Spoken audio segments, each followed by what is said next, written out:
तन के कपड़ों के चिथड़े बनते हैं, तब जाके फसल लहलहाती है। और लोग कहते हैं किसानों के जिस्म से पसीने की बू आती है। सुप्रभात बच्चों, ये जो पंक्तियाँ आज मैंने आपके सामने बोली हैं उससे संबंधित ही हम अपनी अगली कविता करेंगे, जिसका नाम है चल रही उसकी कुदाली। चल रही उसकी कुदाली।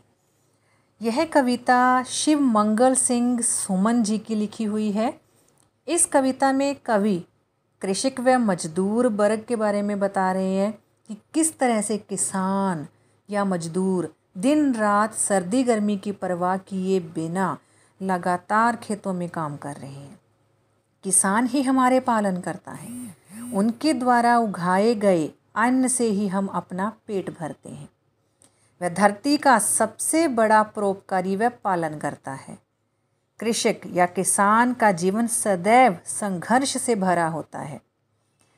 फिर भी शोषक वर्ग उन पर अत्याचार करता है, किंतु आज के समय में वर्तमान युग में किसान शोषक वर्ग की असलियत पहचान चुका है। इसीलिए तो वह आज उनके विरोध में खड़े होने का साहस भी रखता है। तो बच्चों, प्रस्तुत कविता में कवि ने शोषित किसान मजदूर की दशा का मार्मिक चित्र प्रस्तुत किया है और शोषक वर्ग के प्रति उनके आक्रोश को अभिव्यक्त किया है। आक्रोश मीन्स गुस्सा, कि अब किसान जो है जाग चुके हैं, वो पहले की तरह सरल नहीं है, सीधे नहीं है। अब उनके अंदर भी विद्रोह की ज्वाला धधक उठी है। तो मैं पोएम जो है, हमारी कविता जो है चल रही कुदाली, उसकी व्याख्या करने जा रही हूँ। हाथ है दोनों संधे से, ग्रीत प्राणों के रूंधे से, और उसकी मूठ में विश्वास जीवन के बंधे से।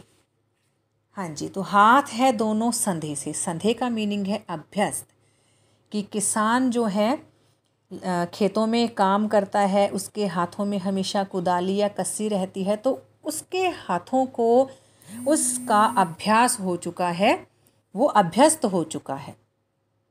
गीत प्राणों के रूंधे से, ज़्यादातर जो है परिश्रम, ज़्यादा जब वो परिश्रम करता है, परिश्रम करने से उसका गला रुंध जाता है, सांसें उसकी अटक जाती हैं, क्योंकि वो जी जान लगा के काम करता है। और वो ऐसा प्रतीत हो रहा है जैसे भरे हुए गले से वो क्या है, उसका गला भर गया है, भरे हुए गले से भी लगातार वो अपना काम कर रहा है। उसका जीवन रूपी जो सांसें हैं वो अटक सी गई हैं, अटक कर चल रही हैं। इतना ज़्यादा वो परिश्रम करता है, इतना ज़्यादा वो मेहनत कर रहा है कि उसकी जीवन रूपी सांसें भी एक तरह से अटक सी गई हैं। रूंधे मीन्स अटक जाना। और उसकी मूठ में विश्वास जीवन के बंधे से। फिर भी मूठ होता है हाथों की जो ग्रिप होती है। फिर भी कहते उसके हाथों में, उसकी ग्रिप में इतना ज़्यादा विश्वास है कि जो जीवन को बांधे रखे हुए हैं। अर्थात कहने का मतलब ये है कि इतनी ज़्यादा वो मेहनत कर रहा है, बेचारा थक जाता है, रुआंसा सा हो जाता है, रोने जैसा हो जाता है, उसका गला भर जाता है, लेकिन फिर भी वो क्या है, पूरे विश्वास के साथ उसका जो जीवन है, वो अपने जीवन में पूरा विश्वास रखे हुए है। तो पूरे विश्वास के साथ वो निरंतर जो खेतों में काम कर रहा है। धधकाती धरनी थर थर, उगलता अंगार अंबर, भुन रहे तलुबे तपस्वी सा, खड़ा वह आज तन कर। धधकाती धरनी थर थर।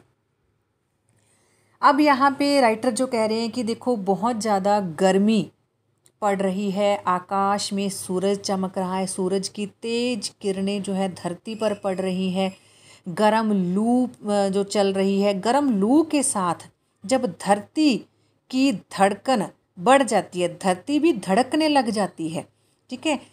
तो धधकाती धरनी, धरनी होता है धरती, थर थर अर्थात जब गर्म लू चलती है तो उस गर्म लू चलने के कारण जो धरती है वो भी धड़कने लगती है, उसका भी सीना जो है धड़कने लग जाता है। इतनी ज़्यादा तेज़ गर्मी पड़ रही है। उगलता अंगार अंबर, अंबर जो है आकाश जो है ऐसे लग रहा है जैसे वो आग उगल रहा है, आग फेंक रहा है, इतनी तेज़ गर्मी पड़ रही है।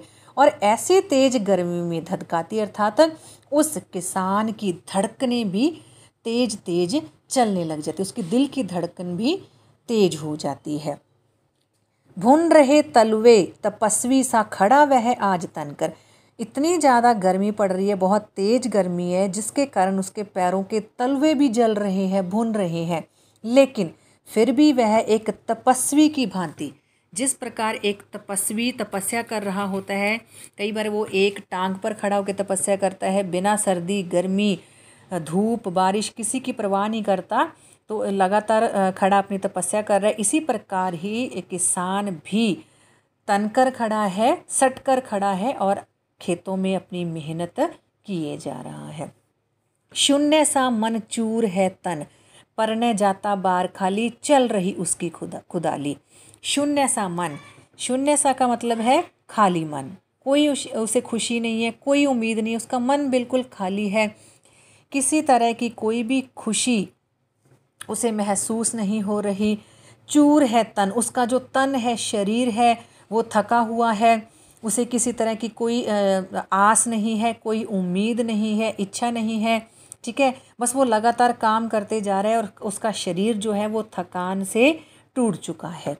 पर न जाता वार खाली, फिर भी उसका कोई भी बार खाली नहीं जाता।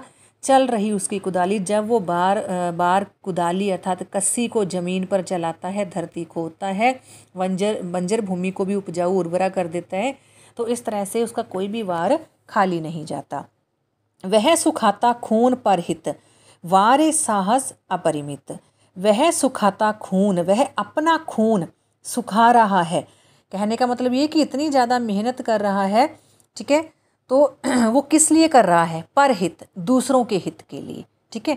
उसे दूसरों के हित की बहुत अधिक चिंता है, चिंतित है, क्योंकि वो हमारा पालन करता है। वो फसल बोएगा तो ही हम जो है अन्न प्राप्त करेंगे, तभी हम कुछ खा सकते हैं।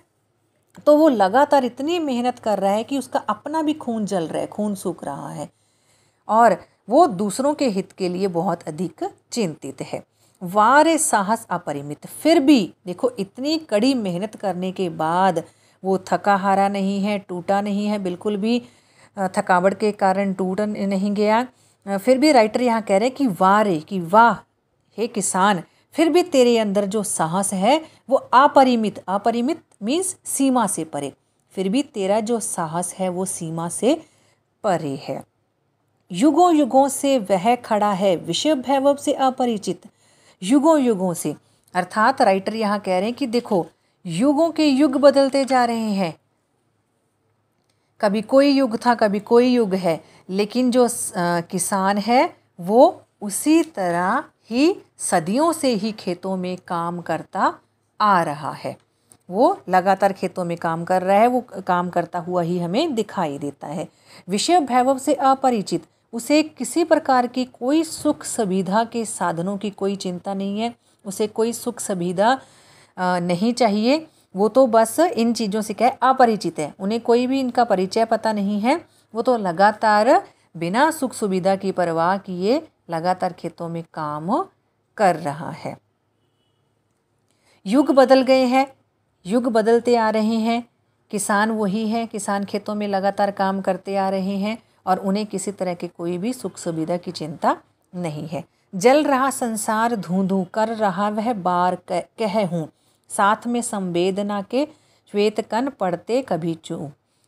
जल रहा संसार धूं धूं, इतनी तेज धूप, इतनी तेज गर्मी पड़ रही है कि सारा संसार धूं धूं करके जल रहा है, अर्थात गर्मी के कारण लोग परेशान हो रहे हैं।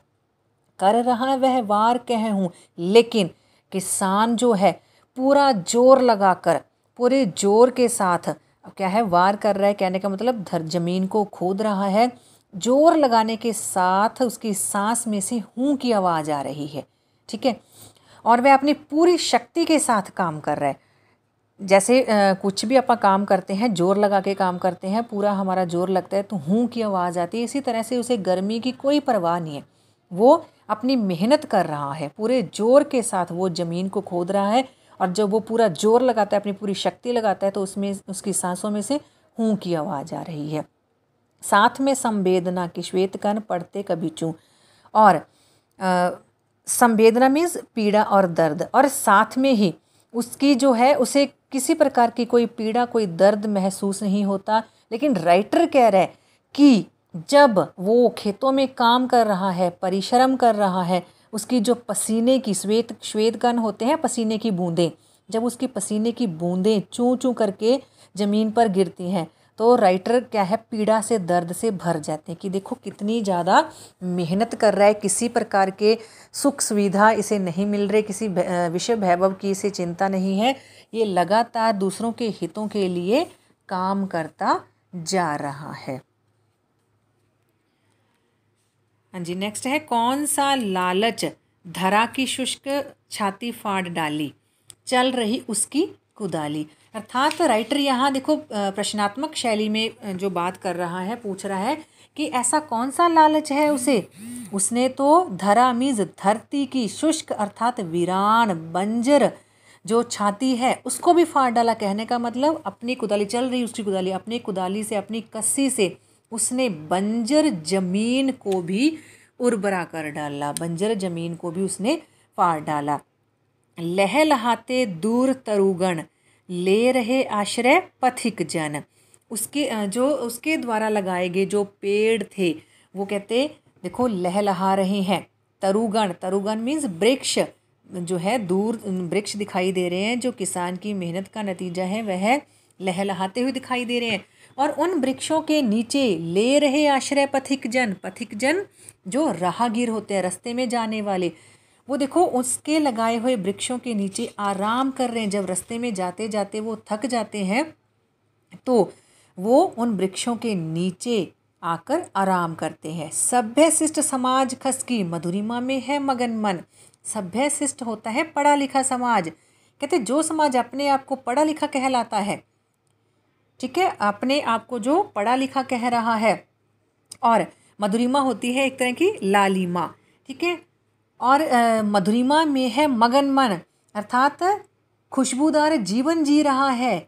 जो इंसान या समाज पढ़ा लिखा है, अपने आप को सभ्य कहला रहा है, पढ़ा लिखा कह रहा है और खुशबूदार जीवन जी रहा है, कहते वो भी किसान की कोई परवाह नहीं करता। कहने का मतलब ये कि ये शोषक वर्ग है जो खुशबूदार जीवन जी रहा है, ठीक है, पढ़ा लिखा होते हुए भी वो किसान का शोषण कर रहा है लगातार, और किसान इतनी खेतों में मेहनत करता है फिर भी उसे उसका फल, पूरा फल नहीं मिलता। फॉर एग्जांपल खेत जो किसान जो है खेतों में सब्जियां बोते हैं, वो जो सब्जियां हैं, ठीक है, वो किसानों से, जो भी दुकानदार है, जो भी कोई उच्च वर्ग है, किसानों से सब्जियां वो कम दामों में खरीदते हैं और मार्केट में, बाज़ार में आकर उसे अधिक दामों में बेच देते हैं। तो इस प्रकार से किसानों का शोषण हो रहा है।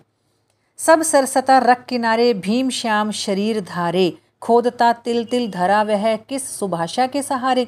सब सरसता, सरसता मीन्स सरलता, लेकिन अब जो किसान जो है बदल चुका है, अब वो जो उसका सरल व्यवहार जो था उसने उसको पीछे छोड़ दिया है। सरसता मीन्स सरल व्यवहार, सरलता।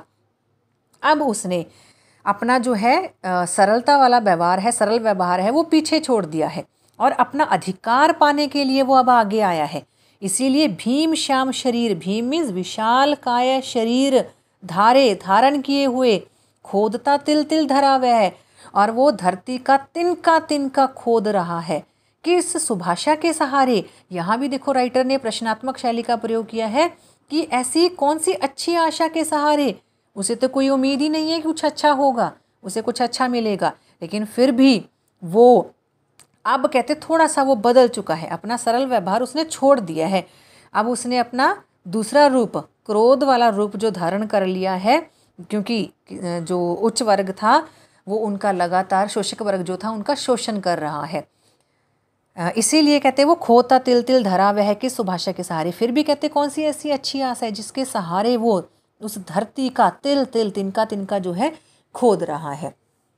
किस स्वर्ण भविष्य के हित यह जवानी बेच डाली, चल रही उसकी कुदाली। राइटर यहाँ भी प्रश्नात्मक शैली में कह रहे कि ऐसी कौन सी सुवर्ण सुनहरे भविष्य के हित, सुनहरे भविष्य के लिए उसने अपनी वो जवानी तक बेच डाली, अपनी जवानी भी सारी उसने खेतों में ही नष्ट कर डाली और लगातार उसकी वो कुदाली चलती रही। ऐसे कौन से सुनहरे भविष्य की उम्मीद में था वो। भूमि से रन ठन गया है, बक्ष उसका तन गया है, सोचता में देव अथवा यंत्र मानव बन गया है।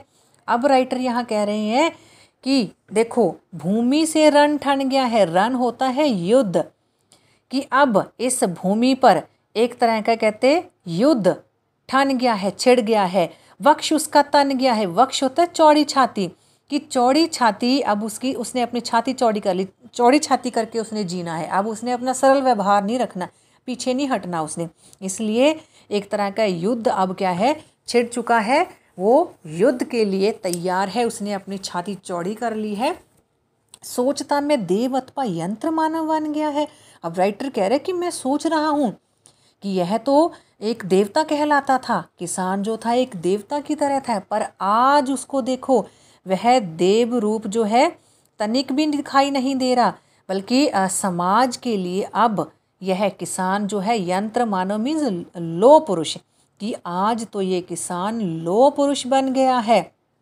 अब उसकी सारी की सारी जो भावनाएं थी, इमोशन थे, वो ख़त्म हो गए हैं और उसने अपना क्या है अब विकराल रूप धारण कर लिया है। शक्ति पर सोचो जरा तो खोदता सारी धरा जो, उसकी शक्ति पर सोचो, उसकी शक्ति के बारे में सोचो, कितनी शक्ति है जो सारी की सारी धरा धरती, बंजर धरती को भी खोद खोद के वो उर्वरा कर देता है।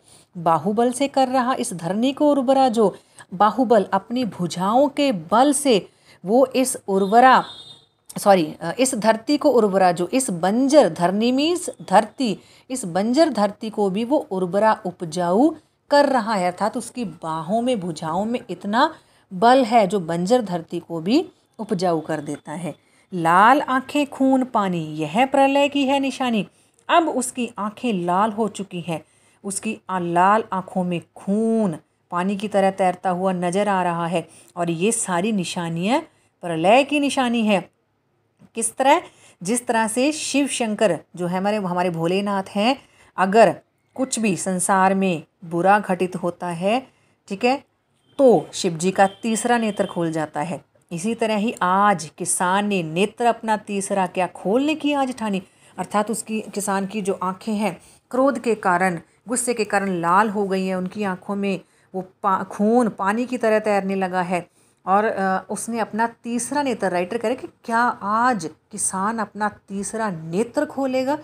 तीसरा नेत्र खोलने की उसने जो ठानी है, अर्थात वो बड़े ही क्रोध में नजर आ रहा है। क्या गया वह जान शोषक वर्ग की करतूत काली, क्या वह आज जान चुका है शोषक वर्ग की काली करतूतें, अर्थात उनके बुरे कामों के बारे में क्या आज वो जान चुका है, इसीलिए उसने अपना तीसरा नेत्र खोलने की जो ठान ली है। चल रही उसकी कुदाली, इस तरह किसान की कुदाली लगातार चल रही है। तो बच्चों ये आपकी कविता थी चल रही कुदाली। इसमें मेन किसान और मजदूर के बारे में भी बताया है कि युगों युगों से किसान जो है वो तप, त्याग, परिश्रम, परोपकार, साहस आदि उन से लोगों का क्या है भला कर रहे हैं। एक तरह से लोगों के वो पालनहार है, पालन करते हैं क्योंकि वो फसल उगाते हैं तो ही हमारा पेट भरता है, तो ही वो अनाज हमारे तक पहुंचता है। लेकिन बहुत सारे लोग ऐसे हैं, शोषक वर्ग जो है उनका शोषण कर रहा है। लेकिन आज मजदूर जो है वो सरल नहीं रहा, वो उनके विरोध में खड़ा हो गया। उनके विरोध में खड़ा होने का साहस किसानों ने अब कर लिया है।